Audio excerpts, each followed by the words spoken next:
Alrighty, fellas. So today we're going to be starting our Ethebarberpodcast.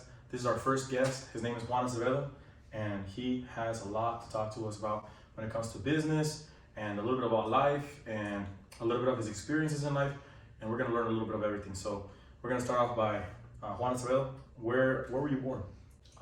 So kind of start off, I was born in a little small town, Othello, Washington, but I actually grew up in Mattawa. So for those people that don't know, obviously it's just central Washington near the Columbia River.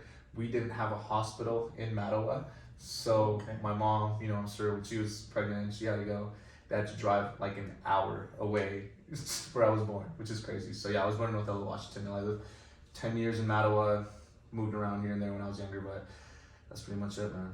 Okay. So how was school as a child? As far as like moving from town to town, so when I grew up in Mattawa, it was pretty simple. I mean, I've always been super eager just to always want to learn more and more and more. That in first grade, I was actually taking like second grade classes, which is pretty insane actually. We were taking like second grade reading, math, like all this other stuff. You were like advanced?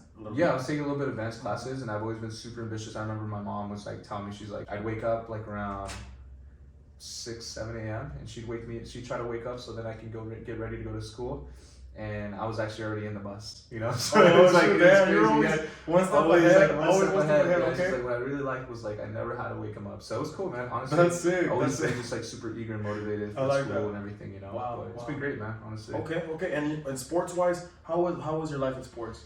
You've always been like pretty athletic, as I can remember it from you. Yeah. As a child, since you were my cousin, Yeah. I've seen you like grow up a little bit, tiny bit. Appreciate it. And but tell us about the sports. How was sports for you? Yeah, so obviously like growing up, I had two cousins that they were much older than me. I actually started playing soccer when I was like 5-6 years old. I still remember my first pair of cleats. They were the little black and white Nikes, just the old classic Nike shoes. And my cousin Beto, he and Raul, they actually ended up buying me a pair, and we just started kicking off, and then just started playing with older people, started getting really good at it, and it's been great. So soccer, played my whole life. I loved it. That's pretty much all we really did. You didn't play anything else like basketball or football or anything? Like you don't really. So I did enjoy playing basketball. Like it was cool. I was alright. I did actually end up playing a little bit more back like later in middle school. Okay. I mean, I got a nice little jumper. I'll admit it. I got a nice little jumper, but I stopped playing. Because I just wanted to focus more on soccer. Okay, I feel that. And I wanted to see if you could tell us a little bit more about how it was living in Mattawa. Living in Mattawa. So for those that don't know about Mattawa, it's a pretty small farming community. I'd say it's probably like 3, 4, maybe 5,000 people, and 95% Mexican, Hispanic. Because most of the people that live there mostly work in the agricultural, like working in the fields, like apples, cherries, pears, and everything. So it felt like a little mini Mexico, honestly. So that's what it was, that's what it was like throughout school. It was just like going to school, recess, play soccer, even when I get out of school, go play soccer till the lights start getting, so it starts getting dark, and then you start using the street lights to kind of guide you back home. That's it. You get to live that. So it was cool. It was really, really cool, like living there in Mattawa, but obviously it's being a small town, like there's only so much that you can do, and thankfully soccer just kind of kept us out of trouble. Okay. Yeah. What were your summers like with like you working in the fields, or did you get like what kind of a childhood did you have, when it came to the summers, Yes. I know a lot of kids, they got to go on vacations and they got to do all sorts of experiences, but the Mexican boy, the average Mexican boy like us, there's a little bit of a different lifestyle. Yeah. So what was your summers like? That's a really great question. So essentially in the summer, there's two options typically, like for people. It was like either you're going to summer school or you're working in the fields. Most people like that I kind of knew, like they were either going to some sort of vacation, maybe going to Mexico, going to Hawaii, Hawaii, or going back to Mexico too, going to the beach. But for us, like with my family, it was actually like working in the fields. So it's like, you're gonna work, bro. You're gonna work. You're gonna pay for those shoes. You're gonna pay for those shoes. It's funny because my mom would just like reimburse me. She'd be like, if you come work, and stuff like that, I'll buy you a little like a little inflatable tire, so that way we can go to Vantage, which is like this little river that we used to go to. So I was always super motivated. I'm like, okay, mom, like I'm ready to go, like wake up. So I mean, you start work at 5 a.m. For people that don't know, I mean, a lot of people do know like kind of the life, but if you work at 5 a.m., typically waking up 3:30, 4 a.m. and man, those nights were brutal. I remember there was times that like I would pray that my mom would just like slightly just be like, oh, look at this kid. He looks so beautiful sleeping. Let's just keep letting him sleep. Let him sleep. Let's let him sleep a little longer. Let him sleep for a little bit longer. But it was like, no, motherfucker, get up, cabrón. Yeah, exactly. If not, they're gonna fucking throw something at you or put some cold water on. Honestly, man. So you had to get up. Oh man, I had to get up, and I was always conserving every single minute. You know, when you hit the alarm and the snooze hits, and you're like looking at it, it's like, I got 5 more minutes. That was totally me. I was like, man, I'm just gonna take 5 more minutes. So it was cool, you know. Obviously, like, just working there taught me a lot of work ethic. Yep. Which was great because then I'm able to take them now to like any other job, and it doesn't seem that difficult because those jobs in the fields is just hard. So my respect for every people that do it all year long. Been doing it for 10 plus years. Like, well, my family members, it's not easy. It's not the best pay, but those are some of the happiest people I've ever met, especially in the weekend. Hard workers, the carnita asada and the carne asada. You know, like it's nice. So it was good. Mm-hmm. And a little bit more on when it comes to your parents and structure. You know, did you live with both parents, or did you have different experience? With that. How was that there? Yeah. So, my parents divorced when I was 3 years old. Okay. And I didn't really know much about my dad until later when I started growing up, like around like 8. That's when I met my dad that I can remember for the first time. Okay. And then my mom, well, I was raised as a single parent and everything, and it's great, because she's like the typical Latina mom. Okay. That's like you're kind of scared of her. We all know that at work. You don't want to get her mad at all. You don't, because she's gonna hit the fan. She's gonna hit the fan. She's gonna hit the fan. Which I'm pretty grateful for. Yeah. Because keeps you on check. It kept me on check. I'm sure there could have been a lot of times where I could have just tried to do something, but to either sneak out, whatever, right? But in the back of my mind, my mom was just always there. Funny story, actually. It wasn't until my senior year that I decided to sneak out. I'm like, I'm a senior. Like, come on, Mom. Like, I can sneak out right now. I'm gonna sneak out, Yeah. And it was crazy because I literally just went to one of my friends, like, little kickback or something, and I think my mom texted me, or she might have texted me a couple times, and I was just like, oh yeah, Mom, like, I think I might have told her I was actually I told her I was going to quinceañera. That's the thing about Hispanics. Yeah. They'll be the first ones to be like, yeah, you can go to quinceañera. Yeah. When it comes to a house party, like, they won't let you. They won't, yeah. And I think I told her I was going to quinceañera or something like that. Yeah. And she kept texting me, and I decided to put her on airplane mode. Oh, you know that. Damn, dude, I put my mom on airplane mode. A Latina mother, single mother. You're not on airplane mode. You were not. Survive that one, man. I think I might have got home maybe like 3-ish. 4 a.m.? 3 a.m. Okay. And I kid you not, I walk into my room and I take off airplane mode, and my mom's sitting right there just waiting for me. And all you hear just bzz, bzz, bzz, bzz, bzz. All the messages get there. She knew exactly. She was like, you put me on airplane mode. I was like,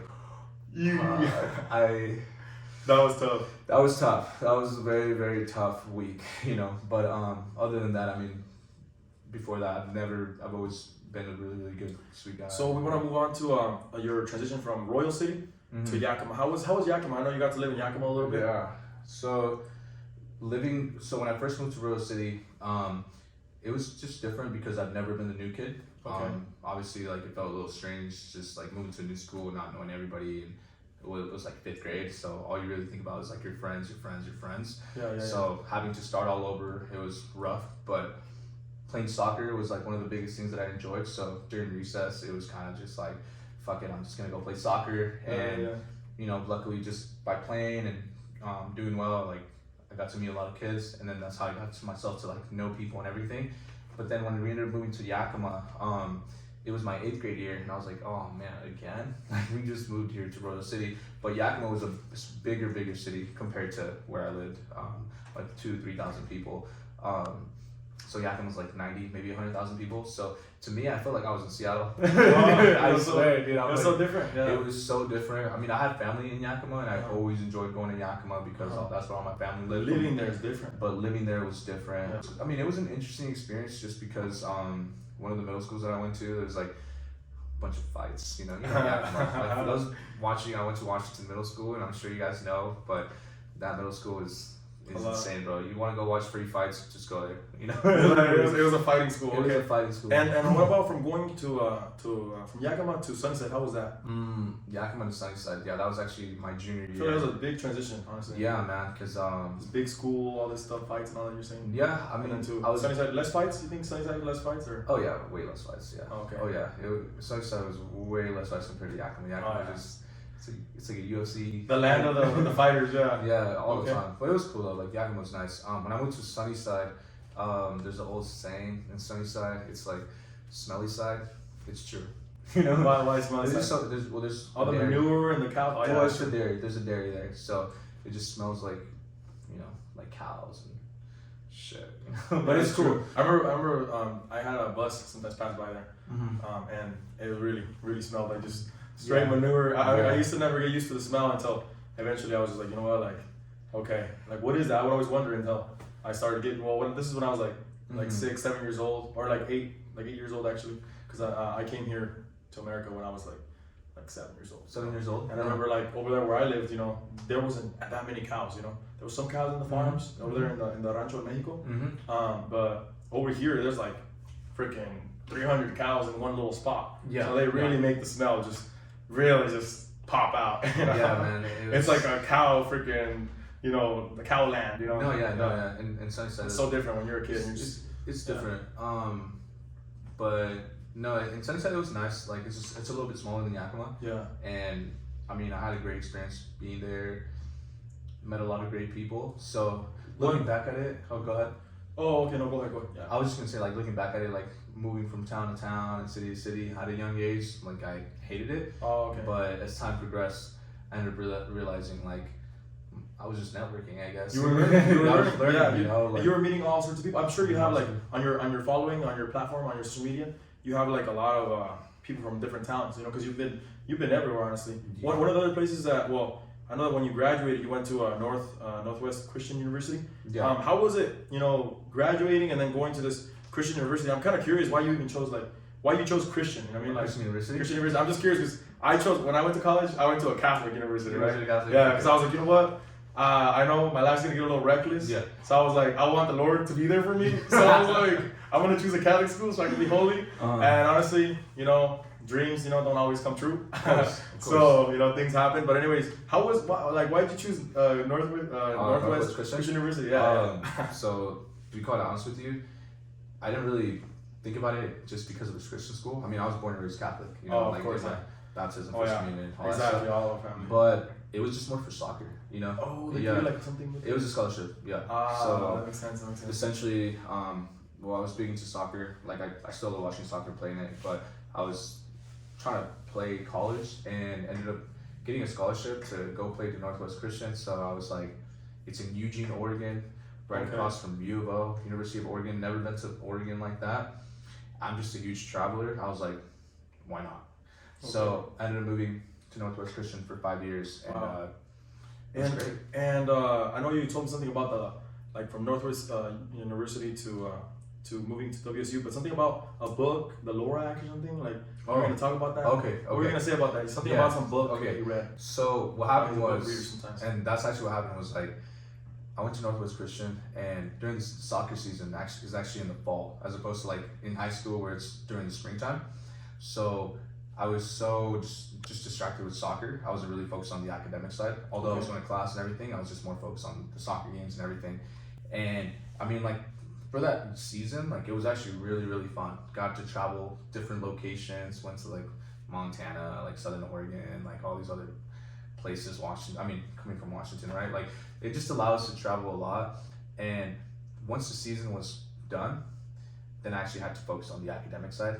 And the school was just like, it was just like interesting because I just felt it was just like weird because I remember we were in this one class and it was for business, and the professor was reading like a book from the Lorax, which look, I love, no hate on Lorax. I love, okay, I love speaking for the trees, blah, blah, blah, oh, right? Okay. But I was just like, man, like, we're really reading like a Lorax book in a college. Like, it just felt like kind of out of context. And then at the same time, I just felt like I was really just wasting my time there. And every time that I would go to University of Oregon, which was right across the street, I got to see what an actual university was. I was like, wow, like this is beautiful, like this is amazing. Okay. Rather than, and then there was our school, which was like this little teeny tiny school, like right next to it. So the thing that could have been too is like you have these high expectations of like, oh, like, school or university is gonna be different, all these, and then you go there and it feels like you're in high school. I felt like I was in high school. I felt like it just didn't. Maybe even worse in high school. Even worse.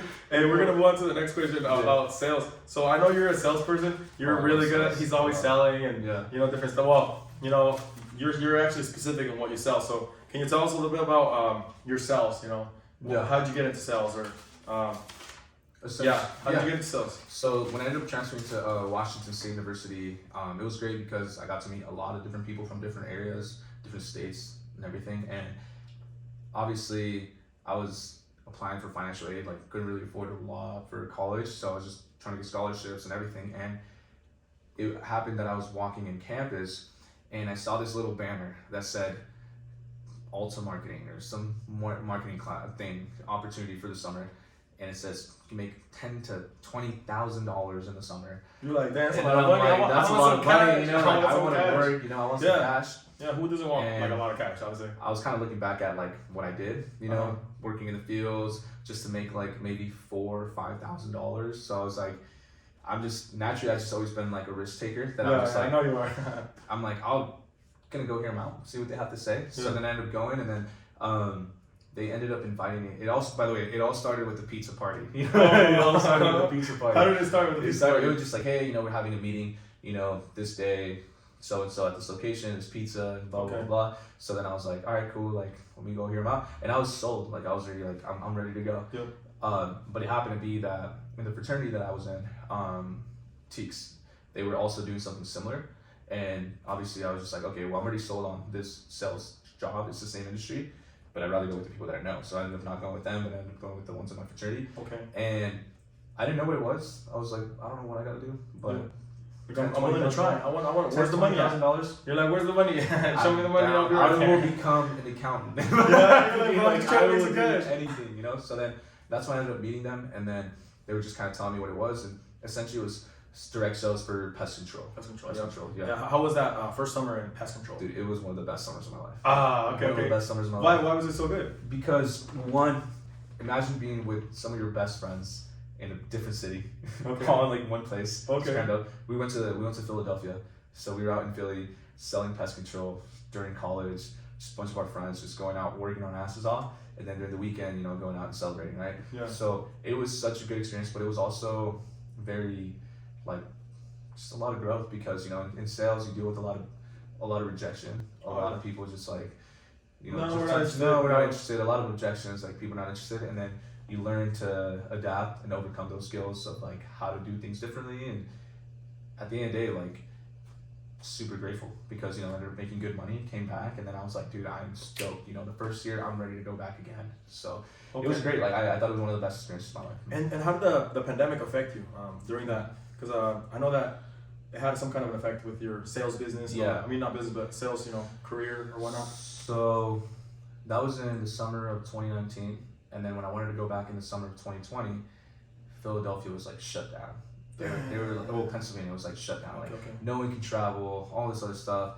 And obviously I was devastated. I was like, where's the money? I was just like, damn. Yeah, I can't taking a step backwards now. How are you gonna make money? How am I gonna make money? Yeah. And I ended up thinking in my head, I'm like, all right, well, I'm just gonna go visit my dad. My dad lives in Indiana, Chicago area. And I was like, whatever, So I applied at this, like, I was looking for jobs, just like any job. I'm like, whatever, I'll just be with my dad, work at this basic job. And I ended up working at a couch factory. Oh, selling couches? Dude, I hated it. It was not sales. It was like general labor. Like I was. You were making couches. Dude, I was making like I think I might have made this couch right here. That'd be crazy.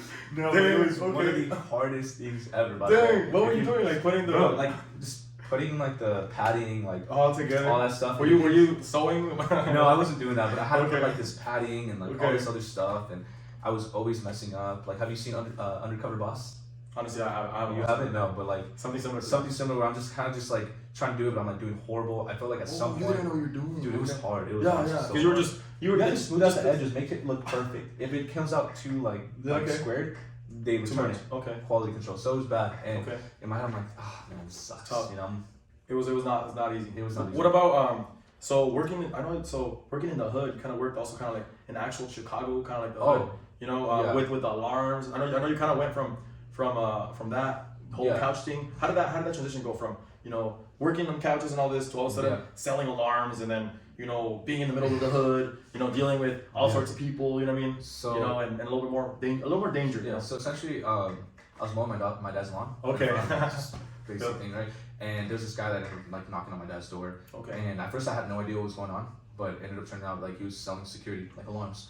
And I was translating for my dad. The guy only knows English, and my dad only knows Spanish. So I'm like translating, and in my head I'm like, dude, like I used to do this, you know, like, and it kind of made me like reminisce a little bit. And at the end of the day, like I kind of started talking to him and all this stuff, and he was like, yeah, like you should get to meet the team, like this and that. It was on a Saturday, and and he's like, you should meet my manager. His name is Juan Carlos, and I was just like dude, that's my name. Juan Carlos. And then we started talking a little bit, and then he's like, yeah, like we're having a birthday, like because something like August, and I was like, oh, my birthday's August. He's like, his birthday's August 16th, mine's 19th. It was just like something I was like, I need to meet this guy, and you know, I need to meet this guy, and then I ended up meeting them on Sunday, and then but the following Thursday I had a flight that I was gonna go back to Seattle to go do the pest control stuff, but I was like, you know what, let me try this alarm stuff, see how it goes. So then I give it a try, and then we ended up going to Chicago, and man, that's the hood. That's the hood, man. Like it was just crazy, like.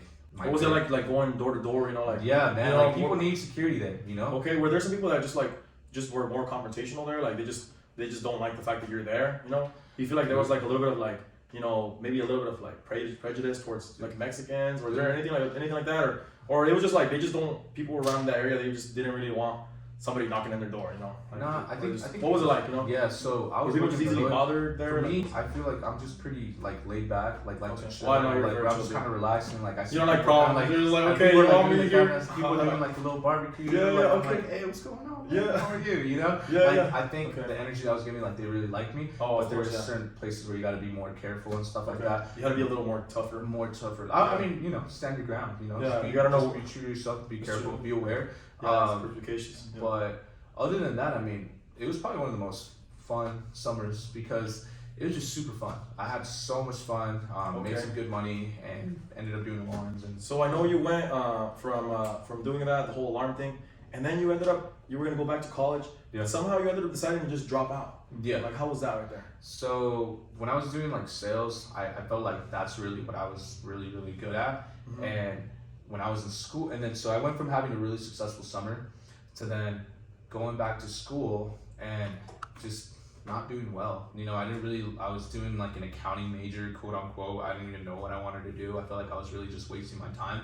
So then in my head, I'm like, you know what, I don't really know if I want to do this. And plus the guys in sales, I got to meet the CEO from Vivint, Todd Peterson. Like just being able to see that, I was just like, I got to meet the CEO. Yeah, it was That's great. So crazy, yeah. So it was cool. He's so humble. And then the basic saying he said, it was, look, I'm not telling you to drop out of college, but I'm gonna tell you what I did. I dropped out of college.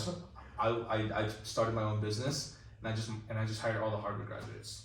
Wow. You know what I mean? It's just like at the end of the day, like I was like, okay, you know. So I ended up, you know, like dropping out, and then I ended up dedicating myself for direct sales. You know. And then you ended up moving to Albuquerque. Yeah. Wow. New Mexico. So yeah, how was that? Moving a lot. So I ended up driving from Pullman, Washington, Wazoo, down to Albuquerque because that's where the market was where I was going to be working in, and it was cool, but it's an interesting place. If you ever seen Breaking Bad, that's where Albuquerque is. It's cool and everything, but it was kind of a rough start just because, like, you know, with all the emotions of back home, like, you know, I miss back home. Did I make the right decision dropping out and everything? Yeah. So it was a very like rough start, but I mean, other than that, it kind of taught me gave me tough skin just to just be a fucking man, you know, at the end of the day, you know, so it was cool. Take some risks and of course, do things that make you you're a little bit uncomfortable because sometimes, you know, to be able to move from one place to another, you have to have a little bit of like toughness and you have to be willing to take the risk, you know, to be uncomfortable. Right, you know? right. And you ended up going from Albuquerque, New Mexico to Tucson and then Vegas. You know, how was that whole little, you know, Tucson and then Vegas? Like, tell us a little bit about that. I know we got like 2 minutes on the clock now, so. So that's one of my favorite triangles. There's Phoenix, like Phoenix, Tucson, Vegas, and then San Diego. That whole area is just beautiful. It's only like 4 or 5 hours apart, so you just can go to any of those cities. Like, it's really cool.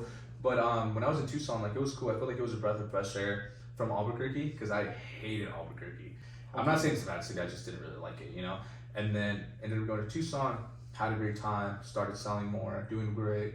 The installs were much quicker, money was coming in, things were going well. And then I met some people. The vast majority of the people that worked for Tucson, they were from Vegas. So that was like how I got that networking from Vegas. And then just me, I was like, you know what? One of the guys that I was close to, I was like, why don't we just get our own place in Vegas? And ended up transitioning to Vegas. And then that's when I ended up transitioning from alarm. Well, I mean, I was still selling solar, but from that I ended up going to Legacy, which is the company I'm working with right now. And other than that, I mean, it went really, really well. I had a great time and started growing more. Yep. And Houston, how was that with solar? Yeah, so what was going on is like once I was living in Vegas, we were doing something called a Blitz, where it's a Blitz model where you go out and work for 12 days or 12 days, and then you come back, rest for a week, and then you go back again for 12 days. So it was cool because I was living in Vegas, going out to Houston, working my ass off, getting some deals, and then coming back to Vegas, which is quote unquote home. But it was just so fun. Can you imagine coming back home to Vegas? You have 12 days to, you know, make some money and 12 days to blow it. In a way. Don't do that. But it's kind of like, yeah. So tell us a little bit, we're almost here towards the end here. So tell us a little bit about your balance between work and life. You know, how did you kind of manage that there? So my biggest thing is just like towards the winter, that's always a checkpoint, like holidays to go with family. So Thanksgiving, Christmas, always go with family, right? But throughout the whole year, it's time to grind. So basically, like the way I look at it is January till October, just grind your ass off, and then November, December, that's when it's like holidays, time with the family and everything. That I feel like that's what's most sufficient for me. That way I can be locked in. And at the end of the day, you know, you had to go through all this journey and doing all these different things, and you know, going through different schools and you know, learning how to sell, you know, different stuff. And at the end of the day, what's your perspective on sales? You know, like, you know, I know we were talking about how it's like a mental and physical kind of a thing. You know, what do you say, you know, to people out there who are like, you know what, sales sounds kind of cool. Yeah. You know, what does it take? You know, and you know, what would you tell somebody that's like, hey, you know, I want to get into sales. What does it take to get into sales? You know, what kind of a person you have to be? What kind of character do you have to have? You know, what kind of mindset? You know. So what I love about sales is that it is commission based. So sometimes it's like it can go really, really good, or it can go really, really bad. If you don't really, you get what you work for. You put in the work, you'll get the return. But if you don't go put in the work, you're not gonna make money. So that's what I like about sales. It's like sky's the limit essentially. And because it is very mental, because there can be times that you don't make any money. It's all mental, you know. So things that I like to do to just stay accountable is I like to go to the gym. Just essentially, because if I can do that, that's one of the hardest things to do. Staying consistent, reading, meditating, doing things that are just going to get me mentally focused. So when I go out and work, regardless of how my day goes, it's okay because I still got wins every single day. It's inevitable. If I just keep staying consistent, there's going to be days that I don't get deals. There's going to be days that I do get deals. But you keep going forward. Going forward. Doesn't matter how you feel. Because you're winning in other aspects of your world, of your life. So. And so at the end of the day, what are your kind of like your future goals, you know? I say some of my future goals, for instance, for this year, definitely want to just keep growing, keep giving it my all, and just one, you know, you want to be financially free, right? But at the same time, aside from financially, I'm also trying to just become a better version of myself than I was last year, and then just keep going better and better and better. But aside from that, once things get better for myself, I want to be able to like grow a team, you know, inspire others to do the same, help my family, all that good stuff. But those are some of my basic goals. As far as for the future, you know, who wouldn't like to have passive income? You know, like invest in real estate, do other things, investments. But well, thank you for coming, and it was a good time having you here. Appreciate you. Appreciate it, man.